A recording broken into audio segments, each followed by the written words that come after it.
BATNA.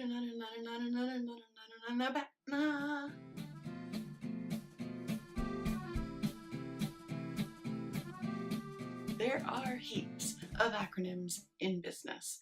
Unfortunately, I, as a negotiation pro, sometimes fall into the habit of using these acronyms, using this jargon to explain what I'm doing to clients, to explain the strategies and the techniques I'm suggesting, and it doesn't actually do you guys any good because you don't understand what on earth I'm talking about.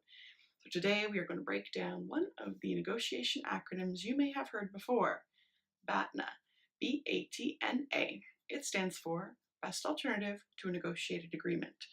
Or in other terms, it's your backup plan. It's your plan B, or your plan C, or your plan D. It's what you are going to do instead if your current deal goes south, if you can't come to an agreement that really works for you and your business. Now, why is this important? It's important to have a BATNA, a best alternative to a negotiated agreement, before you get into a negotiation. That's right. Before you start that discussion, you want to know what your options are. Because having those options means you don't get stuck accepting a deal that's kind of crap just because you had nowhere else to turn. So if you're negotiating with a vendor, you could be researching a few other guys in the background to see if they can also provide what you're looking for. So if vendor A doesn't work out, you got another guy you can call. You do the same thing with clients. You know the feeling when you only have one client in your pipeline, the sort of desperation, to be frank, the desperation to make that deal work because you don't have any other sources of revenue coming up. Right? You don't have any BATNAs in terms of bringing revenue into your business. So all of a sudden, client one, the only one, starts asking you for things that really aren't going to work for you. They want to underpay you. They want it too quickly. They want all these extra terms and conditions added.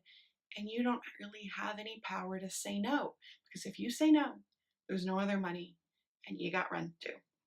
You end up trapped in a situation that doesn't really work for you.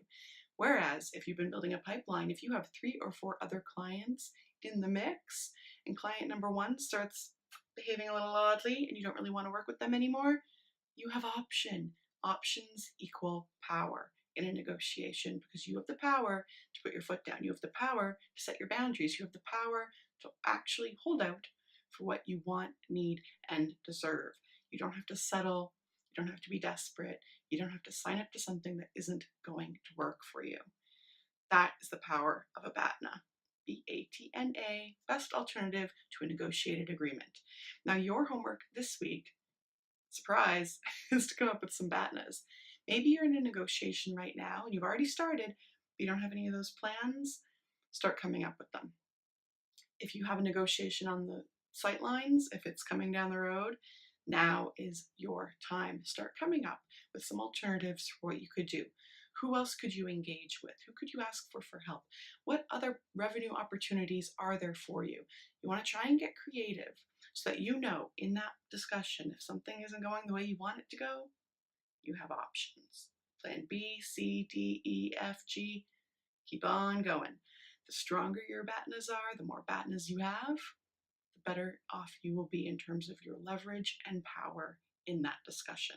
So that's your homework for the week. I want you to come up with some of your best alternatives to your current deal working out. And if you're stumped, let me know. I'm here to help. Send me an email, devon@devonsmiley.com. We'll put our heads together and get you some great alternatives. Got it? Good. See you next time.